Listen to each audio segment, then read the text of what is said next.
Welcome to Cyclops is Waiting For Me, an X-Men animated recap podcast with Wolverine and the X-Men, Episode 6, X-Calibre, spelled strangely. You didn't even warn me that we were starting. You just went right into the episode. It's fine. I'm ready. But holy shit, Rod. Somebody's excited to talk about a Nightcrawler episode. I am excited about talking about a Nightcrawler. I like Nightcrawler in general, and I'm so happy that most of the time when he's being written, they haven't ruined him, at least the times I've seen him. Yeah. I agree with you on that. I am JC. You can find me online on most things at The John Carl, TheJohnCarle.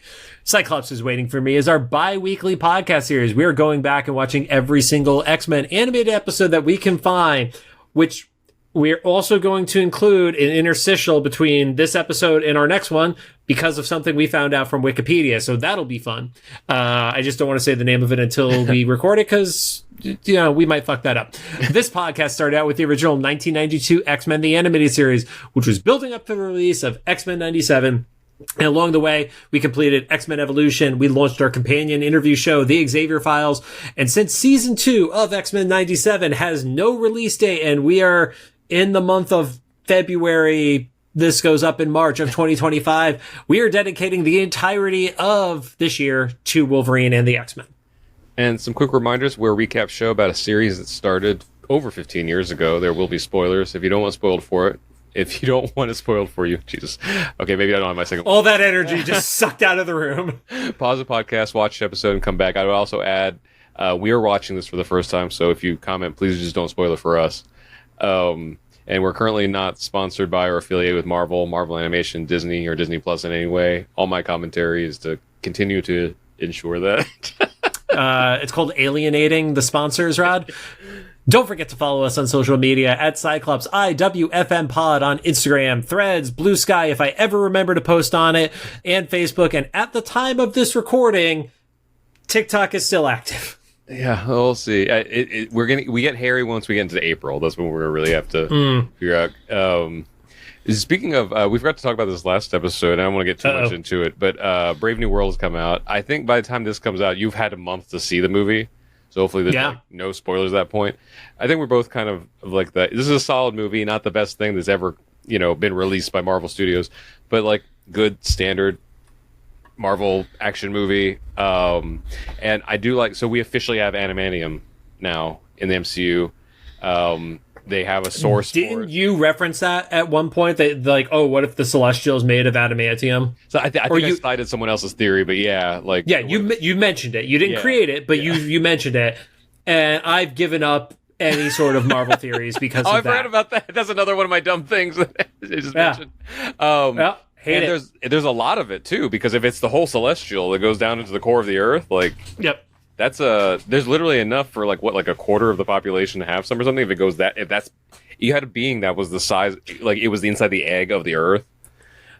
That's a lot of metal. It's a lot of metal. Don't get me wrong, but I think the scale of the Celestial, like I don't know how big the fucking thing actually is. Yeah. That's the hard part. Like it's massive, and like you see it coming out of the water, and you see how big its hands are and stuff like that. But it's also like I don't know, like how many feet tall is the Celestial? And I'm sure I can look it up on Google. I'm not going to do that. I'm sure I'm going to have other stuff I'm going to have to Google during the course of this episode. But I don't know how big it actually is, and then compare that to like mineral deposits of XYZ things, yeah, because it's still finite enough that countries are ready to go to war for it. Yeah, and that brings my other point, and I mentioned this in something I wrote on socials, that even though like there's obviously things that could be better about different parts, I like that it was a good like solid little Marvel movie, but had like sprinkles of things to come, if you know. And I feel like all the time they spent in Japan and Adamantium and stuff like that has to be like setting up stories for Logan and maybe Lady Deathstrike and stuff. Like, yeah. I love the choices of that. I know like other choices of characters and stuff were kind of like debated. Like that little section was like really cool. We also definitely lost two characters from it, and one was Diamondback, who was a member of the Serpent Society. And then the other one, it was speculated they were a member of the Serpent Society, but Seth Rollins from WWE went and recorded a whole character, and then the entirety of his character got cut. So I don't know if this is true. I was told that he played Sidewinder, who Giancarlo Esposito played. I don't know. I just know he did not end up in the final movie. So I think that's why he knew that he wasn't going to be in it, because he saw Giancarlo get announced as that to get that character's name or whatever. And so that's fair. Hopefully that's tough, because it's like, I don't want to say like wrestlers are necessarily bad actors, but then you have like such a highly like regarded actor come into that role. It's hard to like imagine that being, someone else. So a few different things are mentioning he was a different character named King Cobra. So it wasn't exactly, it may have been the same character role, but it was not the same character. So yeah, like he was the one at the beginning of the movie or whatever. But yeah, now at the same time, I feel like they didn't go as much into the adamantium as I thought they would. Mm-hmm. It was just kind I'm actually glad they didn't. I liked it being light, You didn't want to see like Logan just jump out of the middle of the Celestial. No, I did not. I was kind of hoping we would see at least some like little, not a Trask necessarily, but like whoever was involved in the Project X stuff, like just a name pop up or something. Mm-hmm. But we still don't know how that's going to be introduced. This could still be a weird like battle world situation, right? Right, because we know that Beast exists in a different live action world. Yeah. Spoiler, if you haven't gotten it at this point, you're kind of fucked. But we know that there's like the coming collision of the others. Does that mean that a world that had the X-Men, once Battle World is resolved, they're just a part of our shared history, and certain people know about the merged worlds and others don't? Like, that's a whole thing that could happen. So that's kind of, and I heard that's kind of how everyone's speculating the Fantastic Four are going to fit into this. Right. And I kind of dig that, because that's how it feels like that's how they're going to be able to have each team keep their tones. It's how you make the ultimate retcon of multiple universes. Yeah. Because if the Fantastic Four need to be kind of this like, retro futuristic 60s vibe, but like they couldn't have existed when, like Steve Rogers was around and stuff. And right. But then the X-Men, like, I think their biggest hurdle, one of the biggest hurdles story-wise with that is like, what do you do with Magneto? Yeah. How do you have a guy who was a Holocaust survivor when it's going to be literally 90 years since the war had happened? Yeah, so interesting there. Anyway, it's a nice little like we're dipping another toe in the MCU into like the mutant world, but today we're talking about Wolverine the X-Men. We're going to be talking about season 1, episode 6, titled X-Calibre. Once again, weird spelling. It aired on February 20th, 2009. Currently sits at a 7.5 star rating at IMDb. All right, so before we get into the episode, we do have to talk about the title of it. So, X-Calibre was a team in the X-Men universe and books, usually tied to Captain Britain as the leader of it, along with Megan. Shadowcat was a part of that team. Nightcrawler, infamously a part of the team. The spelling first appeared in 1995 in Age of Apocalypse. It was one of the mini-series that was a part of the overall Age of Apocalypse event. That was Nightcrawler's team. It was Nightcrawler, Mystique, Destiny, Switchback, and I think the last character's name is pronounced Damask. I also haven't read Age of Apocalypse in 14 years, since my trades are literally sitting at my mom's house in Connecticut. So, but that is the nod to the title being spelled the way that it is. Oh, okay. Because I know about the Excalibur team, but I guess maybe because I've seen it illustrated, I didn't. Well, no, because the traditional spelling, as you would think of like King Arthur's sword Excalibur, is how the team normally spells the name. Okay. X-Calibre is specific to the Age of Apocalypse offshoot book, which was only the 4 issues. Gotcha. Because I was thinking Caliber would be with the E and the R swapped around or something. Gun related. Yeah. Yeah. Then it's like, why is it the Nightcrawler? But I'd forgotten that we hadn't really caught up with Nightcrawler yet, because we saw him in that first episode. Just in the first episode, in the first couple minutes. Yeah. So speaking of, the previously comes on, and it's the flashback one that returns. I didn't work to double check if it was the exact same one, but basically, if it wasn't, it was not the exact same one because they did put emphasis on the danger room. Okay.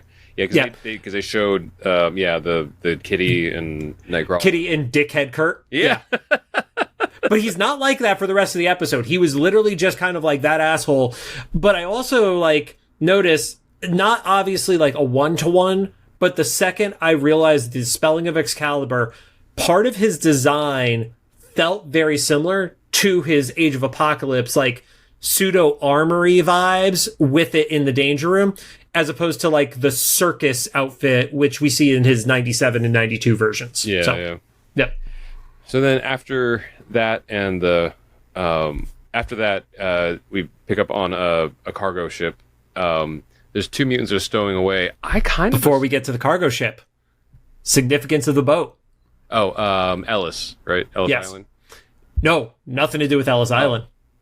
Wait. It's a reference to Warren Ellis, who is one of the comic book writers who did a lot of the definitive X-Calibre run. Okay, I did not know that then. I didn't think you would. So, zero judgment on that one. Like, if there's a character that I think there was like, oh, they were in 6 or 7 like series of action figures and or cards, those are the ones I expect you to get. Yeah. Warren Ellis, I did not expect you to hit. Don't worry. So when they're on the ship, there's two mutants who I thought were stowing away at the time. And also, this story it didn't necessarily have twists, but I thought I had it figured out and it went just different directions. Same. But I thought one of these characters was Leech. Same. I thought the dude was Leech. Yep. I'm not sure who the girl was supposed to be because she had like her eyes glowed. She's like something's coming. But then we find out. I said this on the last episode. The wikis, have started to get very, very weak. Like even just the like Marvel animation wiki is barely filled out for this thing. There's next to no trivia facts on IMDb or anything like that. So us speculating is Leech, unless Steven tells us at a show, right? That's who it was. Like there's not a lot to go off of in this because, you know, a lot of them are just like additional voices too and don't even get named. Yeah. And maybe that's like I mentioned last episode, like a Larry Houston type of cameo where it's like African mutant number 4 or something. But we find out in their conversations they're stowing away to go to Genosha because... Well, they're not stowing away in this one. Well, I thought they were stowing away. Yeah. They're paying their way to go there. Genosha presumably because the green one can't hide, I'm guessing. They say they're being persecuted. Either that or the green one can't hide and the human girl looking one has something that she can't control or something, or after seeing like the Prowler in the park in the Senator Kelly episode, it's like if that thing could detect Rogue, who looks like a passing human, like, you know, you're not safe. So yeah, then we see the like, I don't know what do you call it, who the people that captain and first mate. Yeah, I don't know, one of the first mates come in and say like, hey, the mutants are sick, we should turn around. And then we find out through this exposition that they're making like under the table money by basically like trafficking mutants to Genosha. Yeah. The girl mutant, her eyes glow, and she's like, "Oh, something's coming," and we just kind of see like this dark wave. It looks like a Loch Ness monster thing or something. Yeah, she says it's something massive, and then on the radar you see the blip, and the blip takes up almost the entire radar, and then I thought it was a big tentacle, like a Kraken style thing. Gotcha. Yeah, I didn't know. It was purposefully done this way, but it was really hard to tell what was coming onto the screen at that point. So what's funny is like right around when I watched this, I saw a message you sent me like maybe the night before or something, like a comic book about space whales. Oh yes. Yeah, the Akanti who were in the Cody episode of X-Men 92. Yeah. For the first time in 30 fucking years, are in a recent issue of the X-Men. So for a second, I was like, "Oh, was that the space whale thing? That's why he sent me this." Nope, no, because I watched this today as well. Yeah. I didn't do like my day in advance prep like I normally do. So so I totally threw you off with that text message. But we don't see what the thing is, and then that's their like dramatic cliffhanger cut to the opening credits. Mm-hmm. When they come back from that. At the mansion, we see Logan blindfolding himself in the danger room, and he tells the danger room to set to level 10. Danger room's like, it's too dangerous, it's not authorized. He overrides it. Then he does his big training battle sequence, and then essentially stabs Kitty. Yeah, like she would have been dead. If this was Kitty from Evolution, I think she might have died. Yeah, so I guess he senses her there, or the machinery is stopped, because he takes his blindfold off with his claws popped out, and it's in her abdomen, but she's like translucent, so she's kind of phased. Yeah, it's like kind of vibrating as it's in her gut.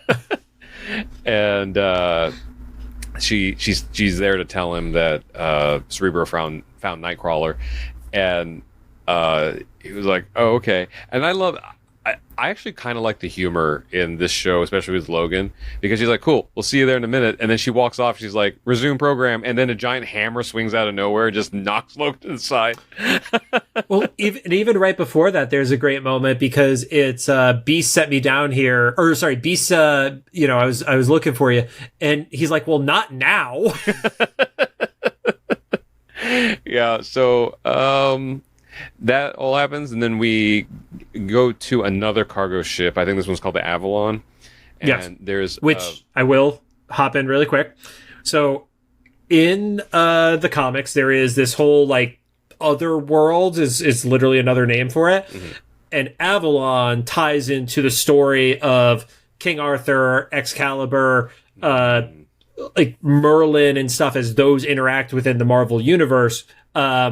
So that also is like a part of this like X-Calibre thing. Mm-hmm. And they weren't hitting us over the head with it. It was like, it's a if you know it, cool, but not knowing it, I don't think takes anything away from it. And I don't know about you, but like where I grew up, Avalon was the name of an apartment complex where all college kids would stay, basically. Oh, that's funny, because the Avalon apartments I know are the ones that are next to Universal Studios, but I think they've like reduced their name just to AVA. Because they've gotten bought by new companies, I think 3 or 4 times since I've moved to LA. Mm-hmm. But every time you could tell they need to reincorporate as a different name, but they don't want to let go of the recognizability. So it's like, instead of Avalon, we're Ava or whatever. Like, watch three more purchases down the line, it's going to just be called Otherworld. Yeah, there you go. And I mean, that's Rival Studios. I was going to say it's by Universal. Otherwise, though, because I grew up a Midwest church kid, Avalon is like a church thing. I can't even tell you what for. There was a Christian vocal group called Avalon, who could sing. I will say that. A little Easter egg, though, trivia. If you were also a 90s church kid, youth group kid, and you know who I'm talking about when I say Avalon, there's a concert DVD that has a black and gold cover that they perform in Nashville. If you watch that DVD, I am in the audience because I was paid extra that summer to be in a bunch of different stuff, and that's one I know I was definitely in. And you see me standing there, and there was a storm happening that night. So if you see like these weird like spotlights, is because not all the extras could make it because the storm was so bad. So they just spread us around the floor and then only spotlit the sections we were standing when they were filming. So little. And for those of you who don't know, Rod used to have much shorter hair. Yes. Yeah, this was 2002. So this was 23 years ago. Jeez. Okay. Yep. Anyway. That's depressing. Nightcrawler. So on the cargo ship, there's a mother and her visibly mutant child. Yes. The mom we don't know about yet. She's at least human presenting. Are about to board a ship. The guy at the front is like, he takes an envelope of money, and she was like, "You can check it." And he was like, "We'll check when we get on. You better hope it's there." It's like implying that he would just throw them off the ship. Yep. Did you start to recognize who the kid was before he started talking? No, even when he said who he was, I don't think I know. Did we see him before? He is in X-Men 97. He is on Genosha. Oh, okay. He's in the when they're the 5 seconds of happy time they have. Yes. Yeah, he was at the gala, so we know he's fucked. Yeah. Yep. Oh, that's sad. Yep. So they're passing the rows of the shipping containers, and we just kind of see it. At first, it looked like portals, but we kind of figure out that it's like Nightcrawler's like teleportation, like the BAMF. Aftermath. Yeah. Yep. And he's on the ship. So at that point, I thought the story was going to be Nightcrawler was like smuggling people on so they didn't have to pay the ship people. because earlier they had made a comment like, "Oh, he's having a lot of motion in the city," and then we saw him on the ship. So I was like, "Oh, he's like doing a goodwill of like," because he doesn't know Genosha's bad yet. And like, I mean, we don't know Genosha's bad yet. Well, we know. Like, Genosha as a concept is not bad, Rod. it's just always. It just gets blown up with massive casualties every time. Nothing good ever happens on Genosha in the end. So at that point, I thought he was like helping people like who couldn't afford the under the table payment and like teleporting them on or something. Well, because you also see at the bottom of the gangplank. That's what it's called, right? Oh, where they walk off the yeah. No, that's I don't know. The stairs to get on the fucking boat. Okay, yeah. There's one guy who shows up that he's like reminded is like, I've told you before, you're not getting on the ship if you don't have enough money. Yeah. So that really lends itself to your thing of like Nightcrawler's helping people get on this because they can't afford to. Mm-hmm. So, and then that triggers a flashback for him of getting chased and presumably in Germany. That's usually where his backstory is. Yep. It did make it look like it was like in the 1800s. I know that can't be the case, but they just portray Germany as like eternally in the 1800s. It's kind of like this was like a town that was like lost in time. Like they didn't keep up with modern technology. Because let's assume this version of Kurt is on the older side of the team, so he's like late 20s, early 30s, give or take, right? So if this came out in 2009 and he's at 35, let's go extreme. That meant it was 1989 at the latest. Right. And these people were still like, oh, this is a village that would be chasing fucking Frankenstein. Yeah, it was just short of the pitchforks. Like, but same. They did have clubs, though. Yeah. Whatever. And back on the ship, the crew are talking about the Ellis ship, what they called getting stripped and dipped, but I don't know if that's a actual nautical terminology. Immediately knew what they meant, though. I am going on safe search while I'm typing that. And they just assumed that pirates had taken the ship. So... Sorry. Oh, is it?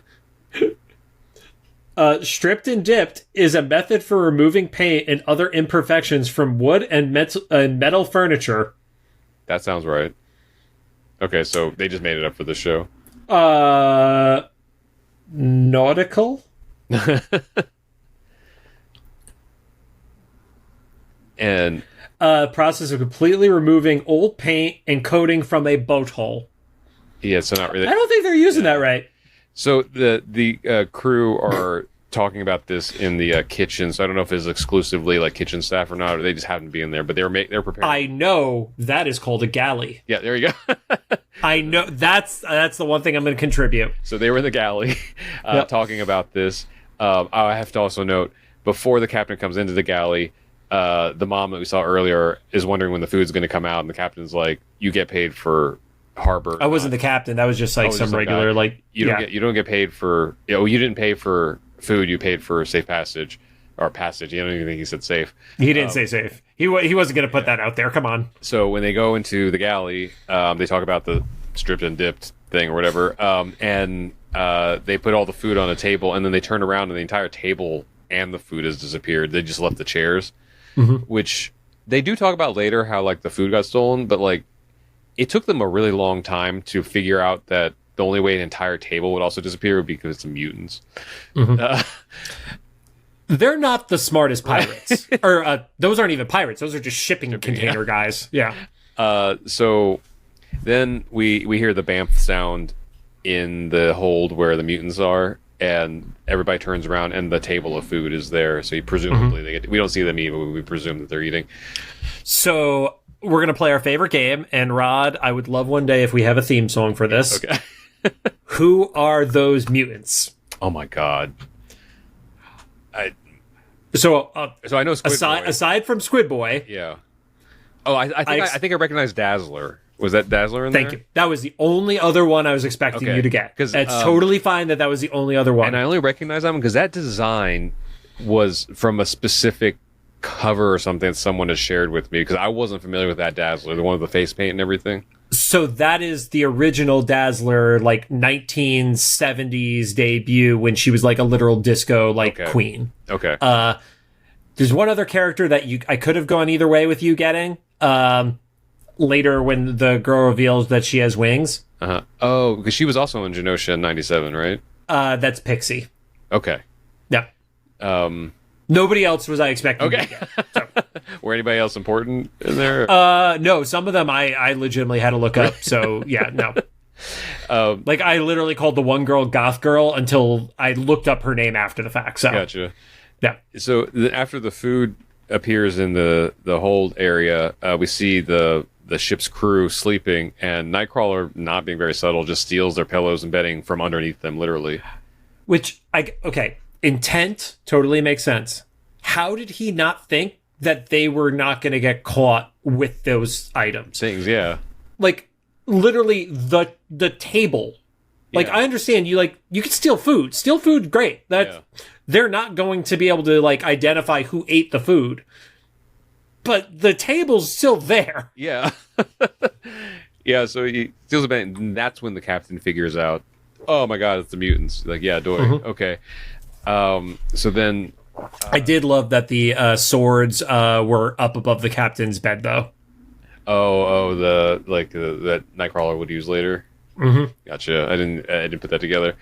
Then Nightcrawler, while he's giving them the bedding, Squid Boy recognizes Nightcrawler and the X-Men.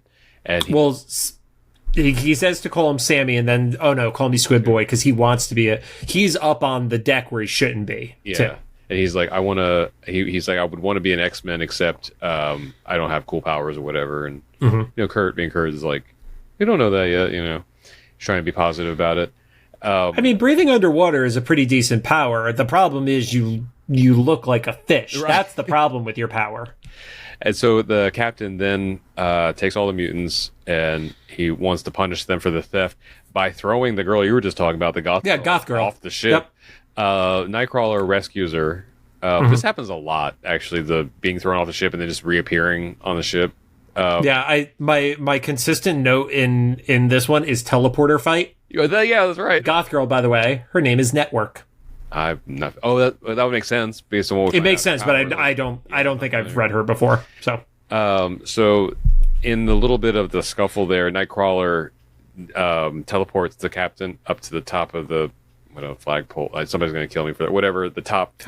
I can't pretend to know what that is.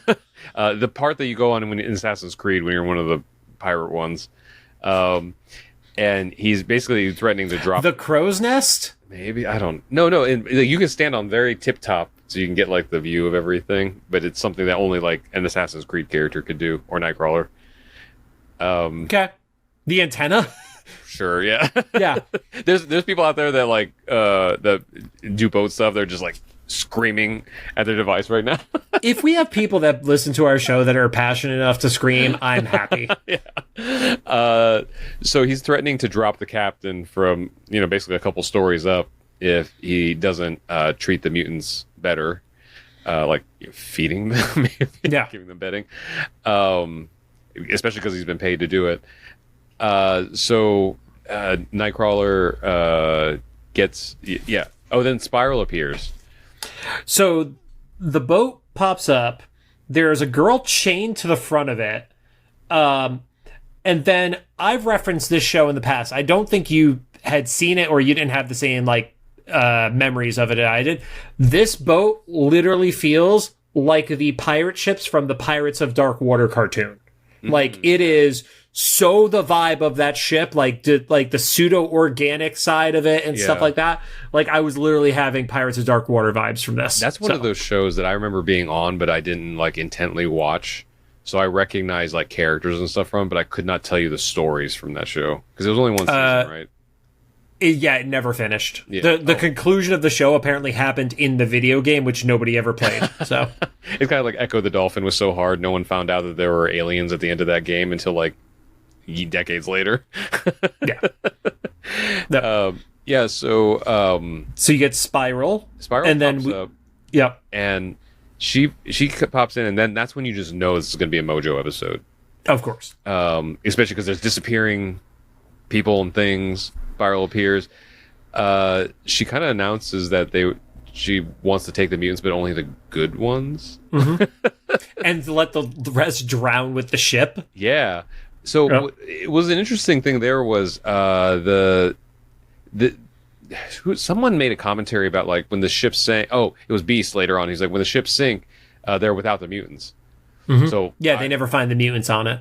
So either Spiral, this is the first time she's not going to take all of them, or I don't know what they did with other mutants. Well, I also got the impression with the other ship that the people who did survive, because they said they were floating all day before they got rescued, probably weren't doing anything to save the mutants. Like whatever, they were safe on shipping containers. So Leech is dead again, basically, is what we're getting out of that. Poor Leech. Or taken.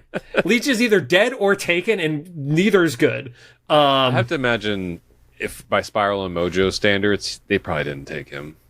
Yeah. That's sad. Yep.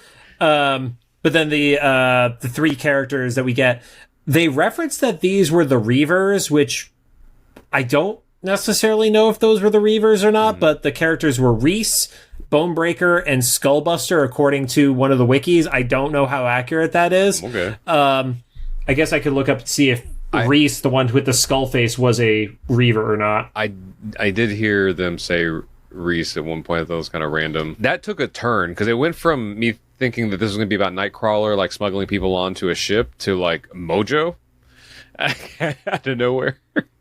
Yeah, so Reese from the Reavers does not look like this skull-faced dude, so Just maybe? I don't know.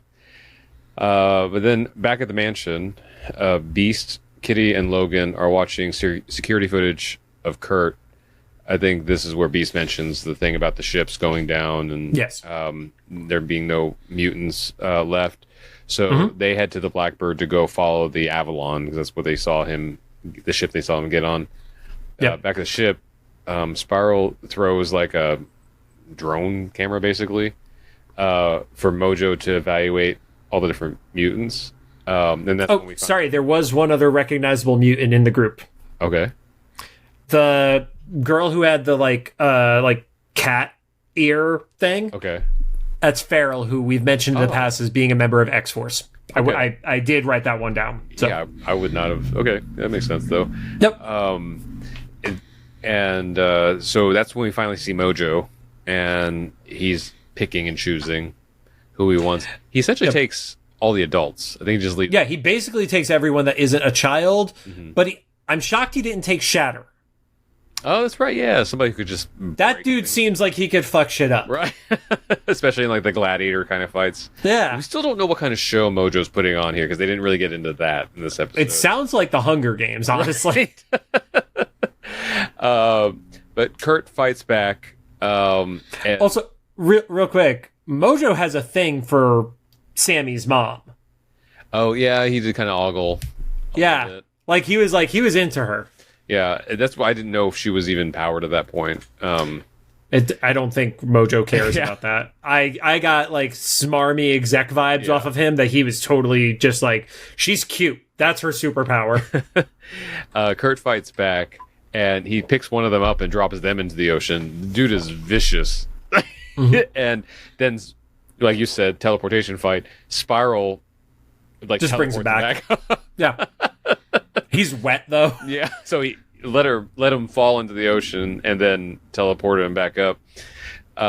Spiral knocks Kurt out, and that's when Kurt has a flashback back in 1800s Germany, I guess, in the 80s, and he's getting basically beat in an alley. And then everybody freezes. All the people that are attacking him freeze, and we see Xavier pull up behind him. This is the Xavier that, who was it that we had on the show that was just like, I love Xavier, always ready on the side, like, you see that you're... Kelly. Was it Kelly? Yeah, it was Kelly. He's just always ready on the side. Yep, just came in at the right time and just dropped in the commentary. Yeah. So that was Kelly. That's what happened in here. And he tells him like he has a place that Nightcrawler can be safe and be himself. Yeah. And stuff. And it's like he doesn't trust him. And it's like, well, let me be the first person that you could trust. Yeah. And it's also because of the way the show has gone, aside from his telepathy from the future, this is the first time we've seen any sort of power from this Xavier. Oh, that's right. And like the movie version where he like freezes everybody. Mm-hmm. Then that's when Nightcrawler wakes up, but he's in like another like holding area. They've kind of made a makeshift prison with all the kids. So he finds out that all the kids were left on the ship to die. I got to criticize Spiral and Mojo. If they're putting together their Gladiator Hunger Game thing, yeah, I'm shocked that they don't have like cells and or power dampeners. Because they know what mutants could do. Yeah. And they're literally just letting them sit in a room that has a lock on it. Yeah. That's it. And she knows that he could teleport.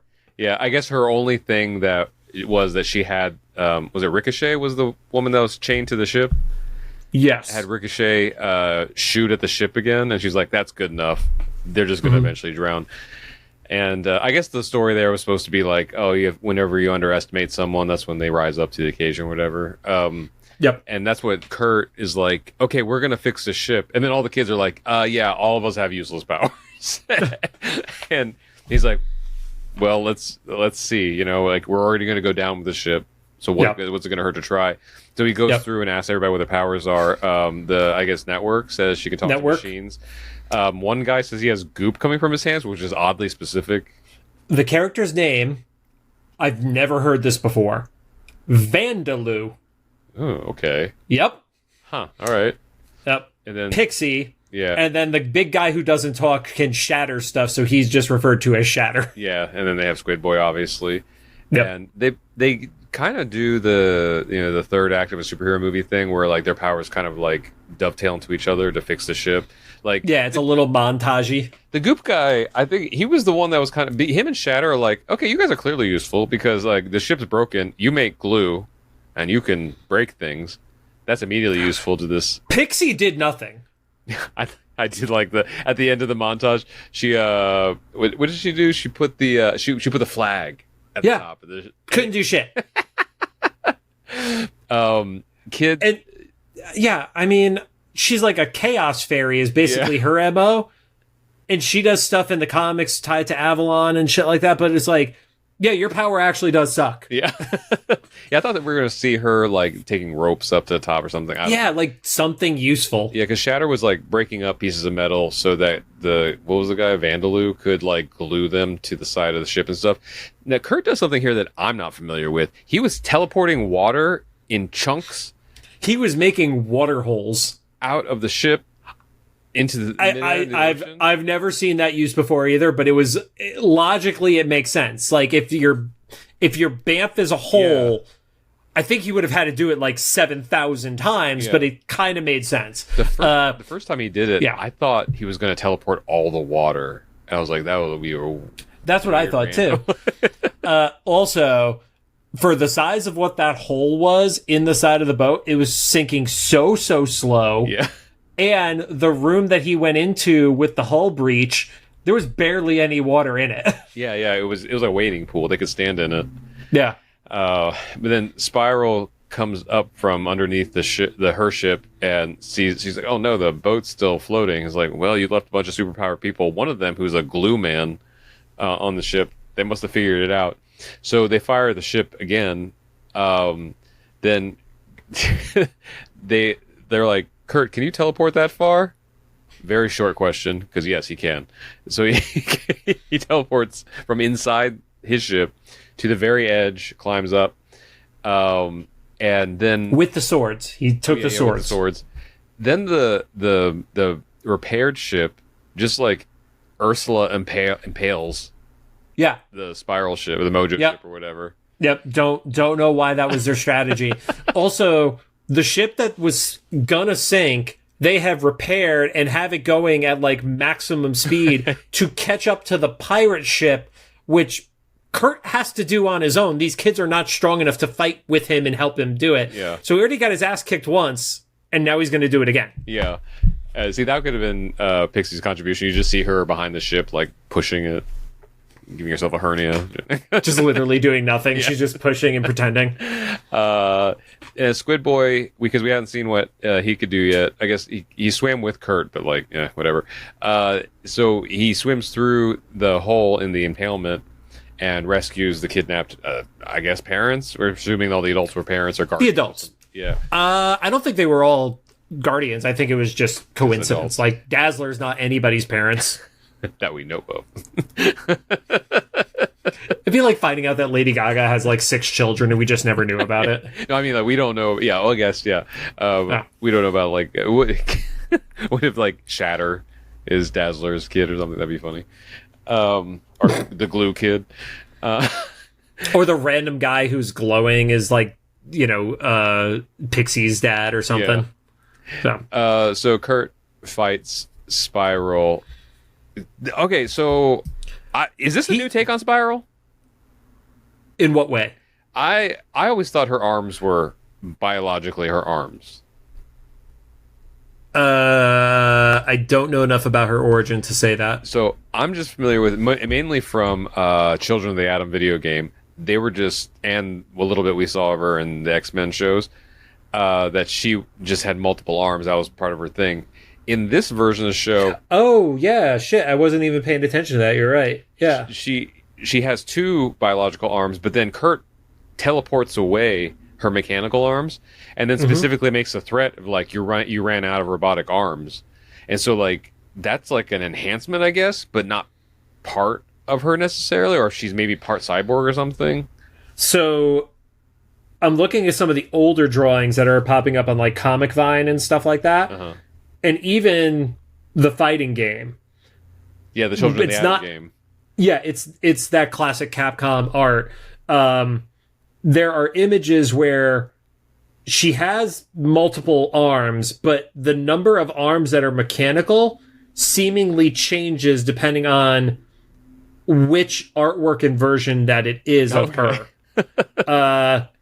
Like, there's some where she has 5 organic arms and 1 metal. There's some where it's 3 on one side, 1 on the other with 2 metal ones. So really, yeah, I guess this was just their way of, like, I'm going to say it out loud. I'm going to hate myself. This is the way of disarming her. There you go.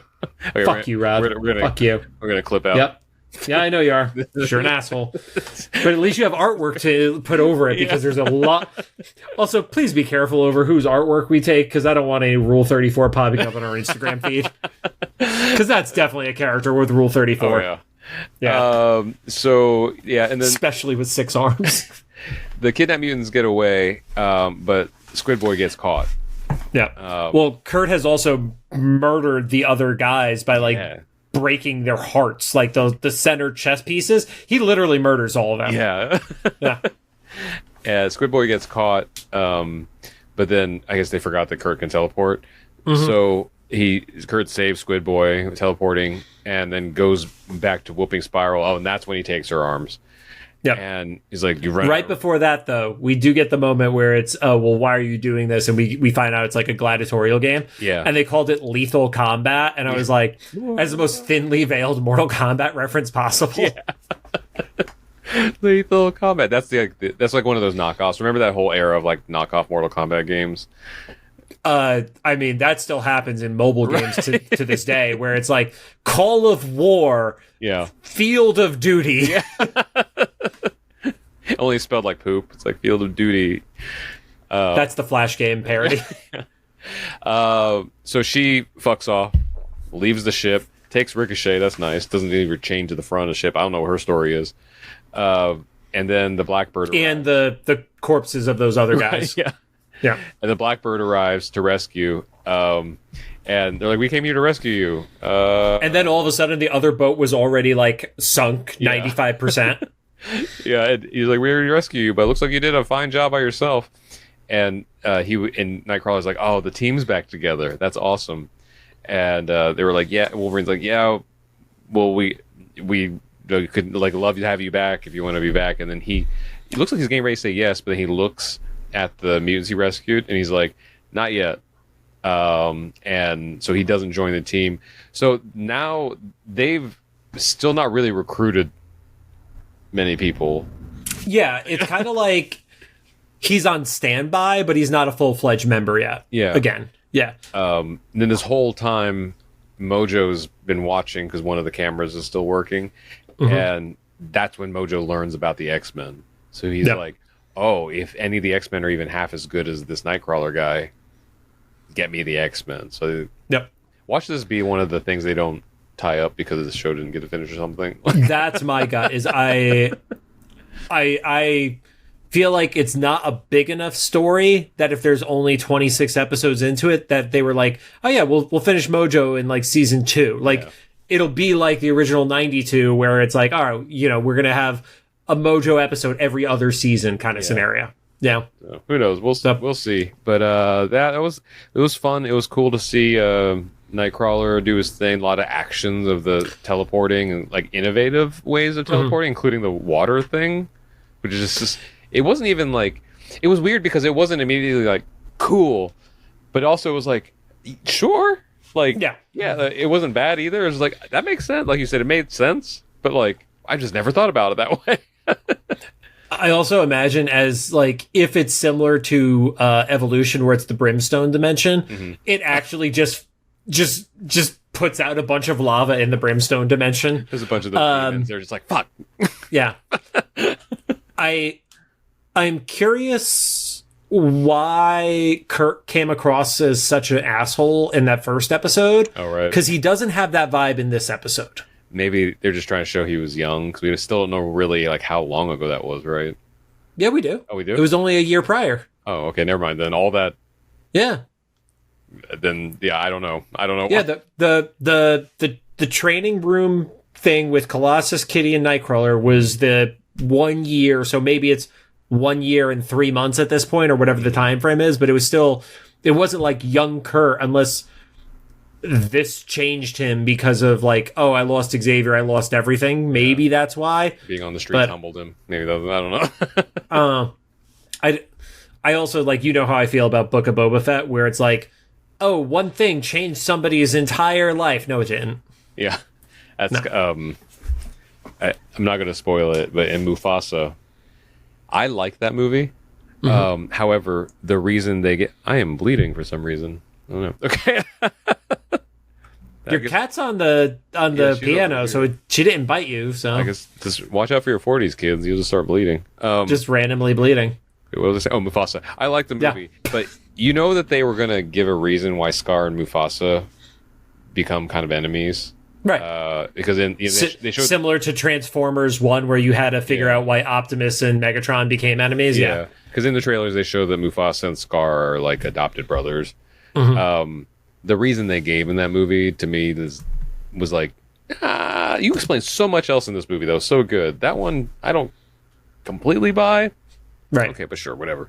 So this is kind of similar like that. It's like, did 1 year like outside of the mansion do all this? I guess. Okay, sure. We'll see. Yeah.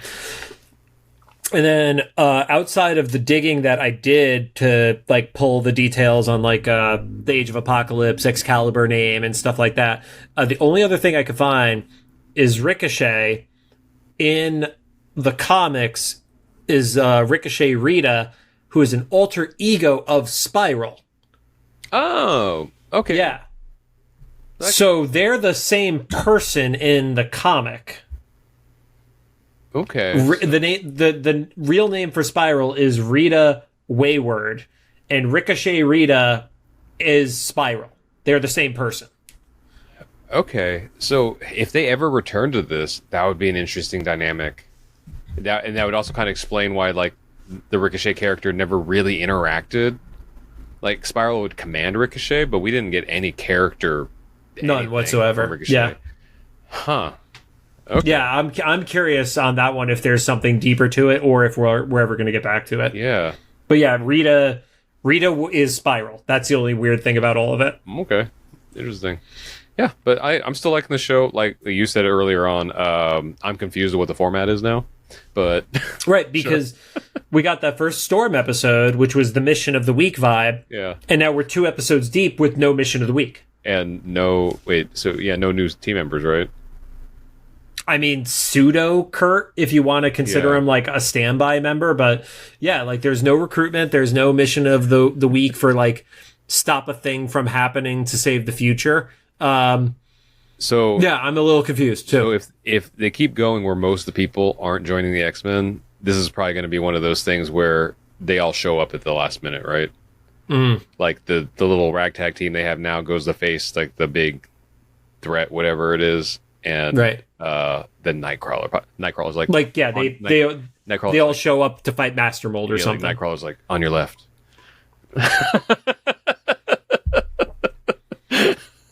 Yeah. I don't know. Well, I don't know. I had fun though. You have anything else? No, I mean that's all. I mean I'm enjoying the show. It's a solid first watch through. I don't know if it's something I'm gonna like regularly come back to or anything like that, but I dig it so far. I wonder if it was really just the crap that was going on with with Marvel and Fox at the time is why this thing got whacked. Honestly, but we never know with budgets. It doesn't feel like a quality issue. I will say that it definitely doesn't feel like a quality scenario. This may be, as far as the 90s 2000s stuff that we've been watching, probably the best like technical quality I think we've seen. There's certain character design choices I don't love, but from a technical standpoint, I fully agree with you. Yeah, there's like we don't have the weird things where like the Blackbird is clearly a cell that's being lifted, so you see the dust lift with it or something, or the eyes are different colors or something. But yeah, so I don't know, or they just knew that they were going to get into the MCU stuff or whatever. I don't know. Well, thanks for joining us. If you have any thoughts, make sure to drop them into the comments for either the YouTube upload or official Instagram post about this episode. If you like what you heard, we'd appreciate a rating on the podcast app you're choosing. You can find us on Apple Podcasts, iHeartRadio, Amazon Music, Spotify, YouTube Podcasts, and CastBox. There's a fire truck blaring in the background, and it's just triggering me now because I just don't know when another fire is happening in my neighborhood. Are you going to stop recording now, or are you going to give me no warning on that and just fucking I'll be in the middle of a sentence as you...